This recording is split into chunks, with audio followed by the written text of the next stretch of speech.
You are listening to Love, Sex, and the Hidden Agenda. This podcast is brought to you by Know the Self Mystery School, activating men and women to live with purpose. It was created with the sole intention to release toxic shame, illuminate our shadow nature, and expose the mysterious entities that feed off your most precious life force, your sexual energy. The mantras we sing in the beginning and end of each episode are ancient Sanskrit prayers to invoke the brightest light of truth and to liberate us from our fears. To learn more about our life-enhancing courses and transformational retreats, visit knowtheself.com. Let's dive in.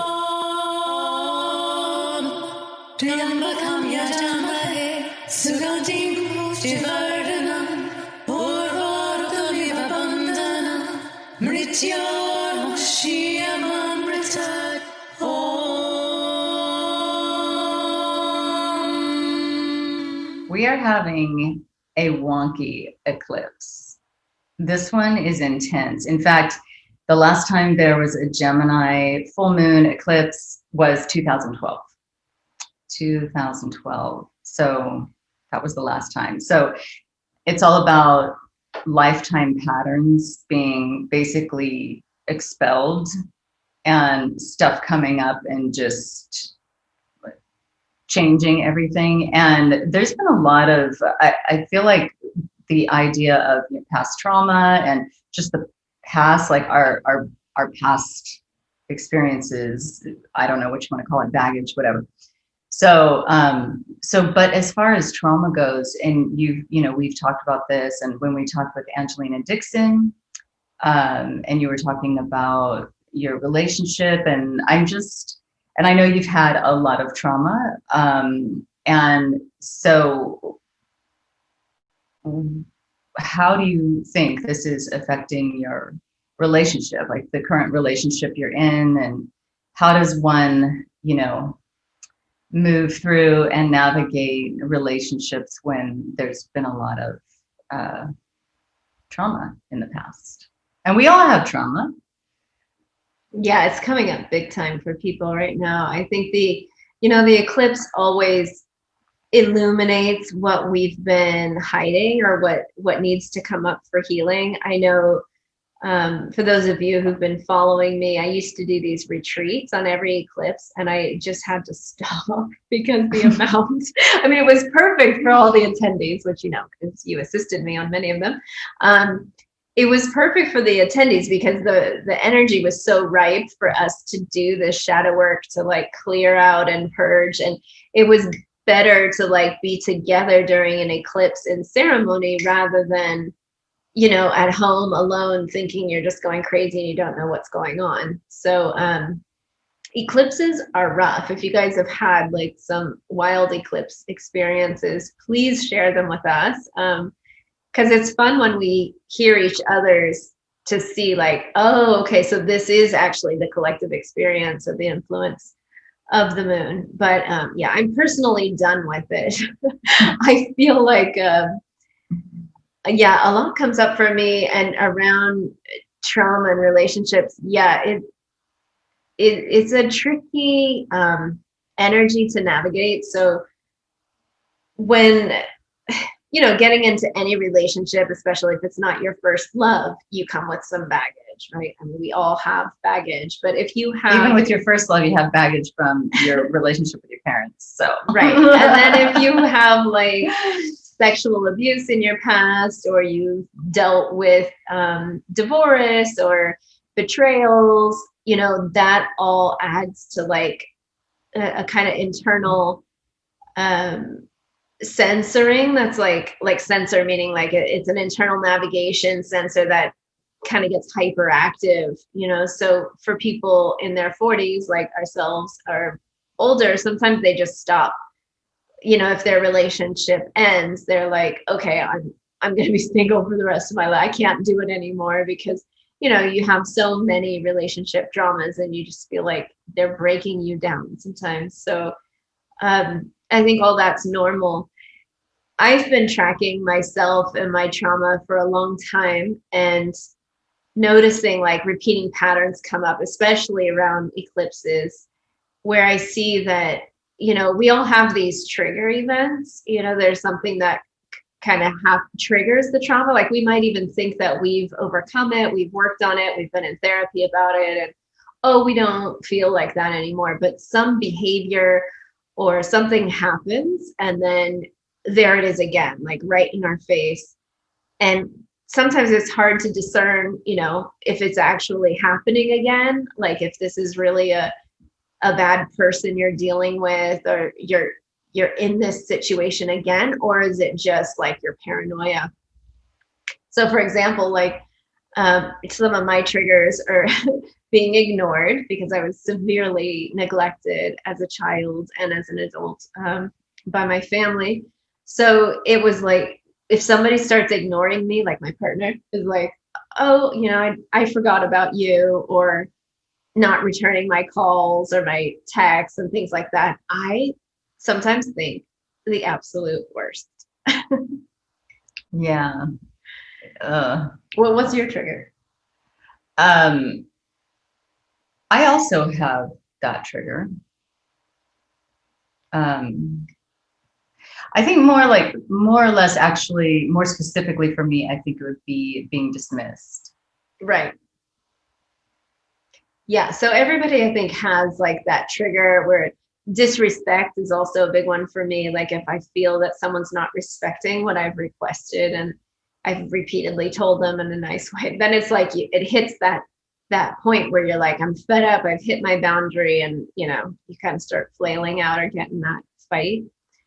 But I think it's really important for us to notice our triggers and discern. So some of my biggest issues, because having a lot of trauma for me is like I have my gift and my curse all wrapped up in one. So like my trauma gave me this incredible ability to see it beyond the realms. Like because of the trauma that I endured, I learned to be like hyper vigilant. So I'm so sensitive. I can tell, if someone in the house wakes up and I wake up. I can tell if my partner in another country is awake, or I can feel what they need. I'm like such a energetic sponge. Like someone just sends me a message and I feel it instantly. I don't really need to, communicate or have some strong request. I'm just very aware of people's needs, of what they want, their fluctuations. But when it comes to my relationships and them like needing their privacy or needing to just like take care of their thing, I can get this hypervigilance that feels like can easily turn into like a paranoia, or feel like I'm neurotic or something. For example, like, my boyfriend he never remembers his phone. Like he'll leave it in the car. I seem to always date guys who have zero connection to their phone. Like they will literally forget about their phone for 48 hours. Like they won't even look at it. They won't even remember where they put it. And here I am somewhere else, traveling often, like trying to call. And of course, what do you think? Is like, what are you doing? Who are you with? And it could easily lead down like a really bad rabbit hole. And yeah, those are some of the things I have to track. So I do have some like ways that I catch myself, but it doesn't always work. It's a work in progress. But I have come a very long ways.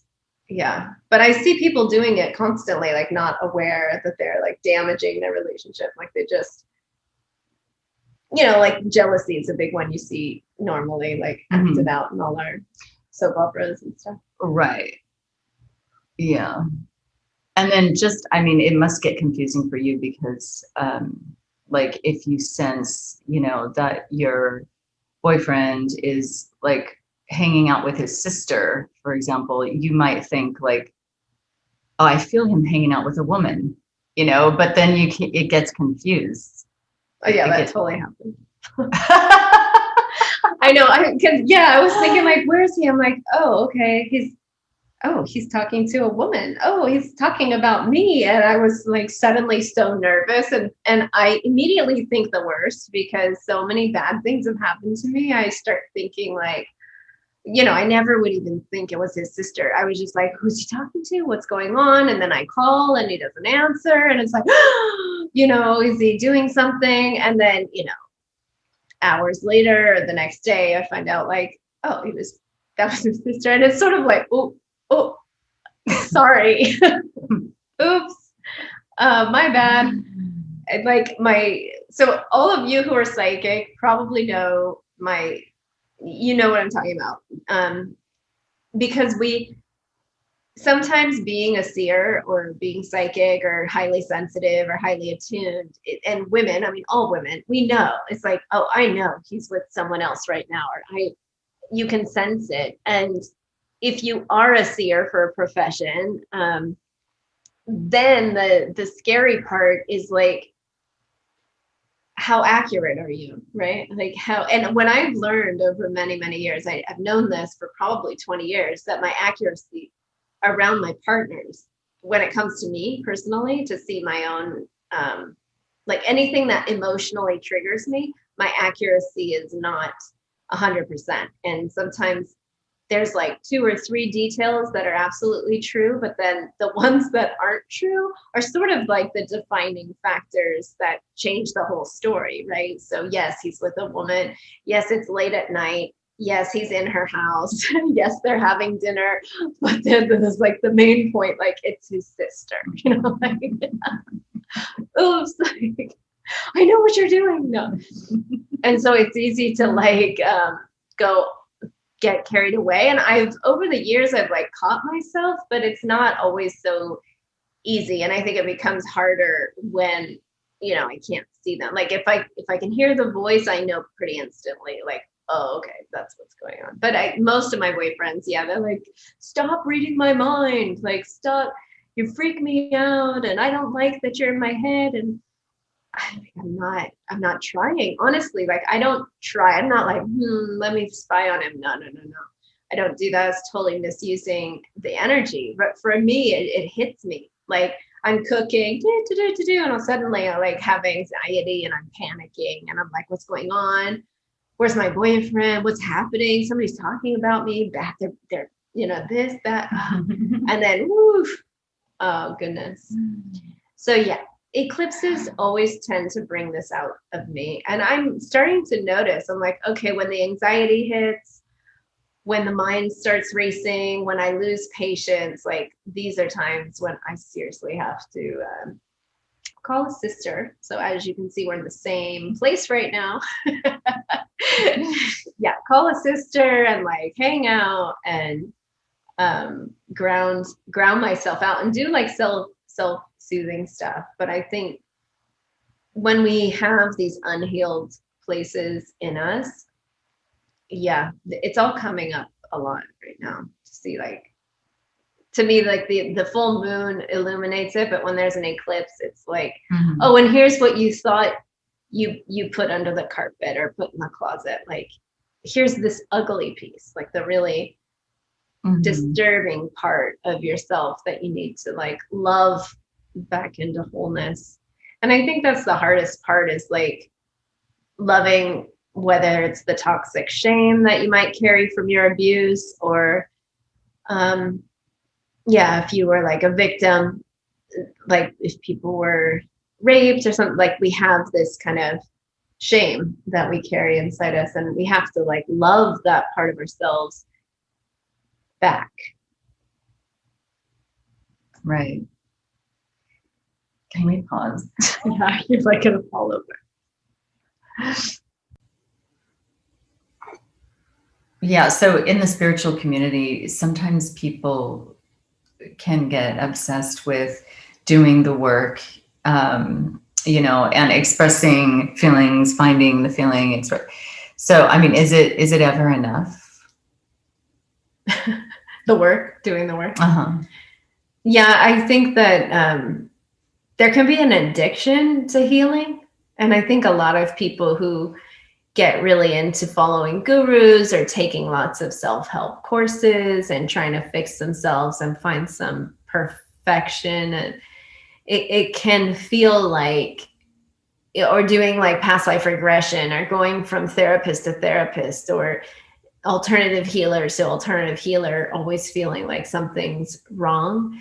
It can take a lifetime of healing such deep wounds. I know for myself, I was 20 years into self-help and different alternative healers, and I'm like, okay, I'm done. Like, I can't. How many years can you just keep rehashing the same childhood wound, something like that? But what the truth is there's layers and layers and layers, and it's like an onion.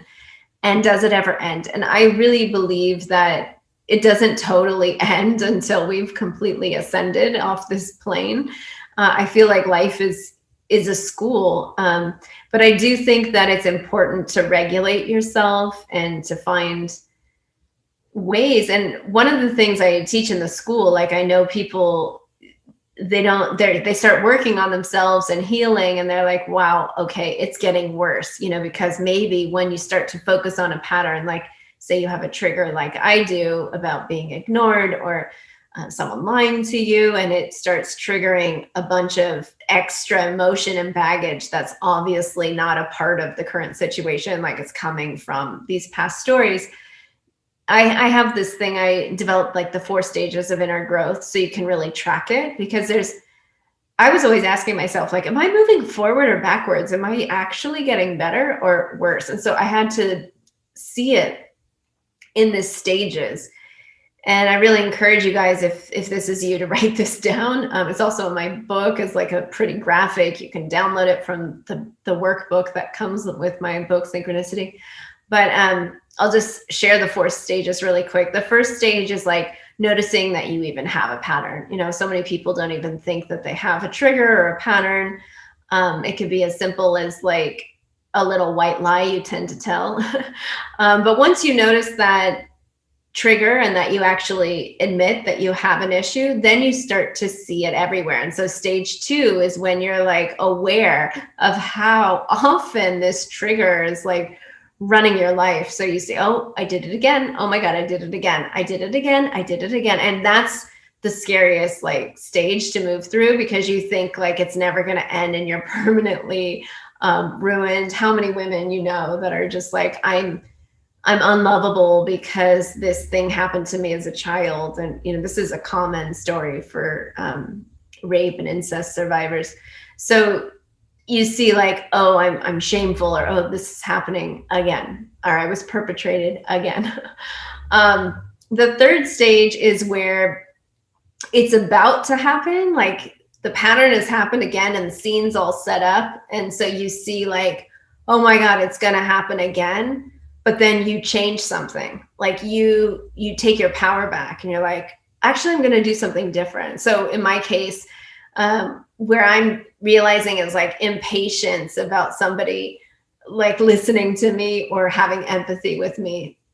And so in that moment, you can have a new choice. So the moment you instill the new choice is like, whoa, stage 3, I actually have the power to change it. Maybe it doesn't have the best outcome, but you did something different. And then stage 4 is when you've done stage 3 enough and you keep recovering your power. Stage 4 is like the pattern ceases to exist. Like you don't even remember you had that trauma. And so sometimes, when we're feeling, everything moves in a cycle, and this is not like a linear path. It cycles around. So like when we grow in our spiritual growth, like, yeah, we might have overcome some trauma, but it's going to show up in a sneakier way in a different scenario. And it's kind of come through like a back door almost, where you're not expecting it, to see if the trigger is still there. So don't be surprised if that's happening, especially on eclipses. Eclipses, man. Such a sort of like, I'm in eclipse mode right now. She's in a trance. In case you can't tell.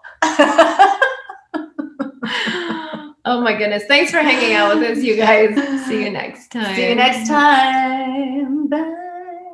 To learn about our life-enhancing courses and transformational retreats, you can find us on social media at Know the Self or visit our website, knowtheself.com. See you next time.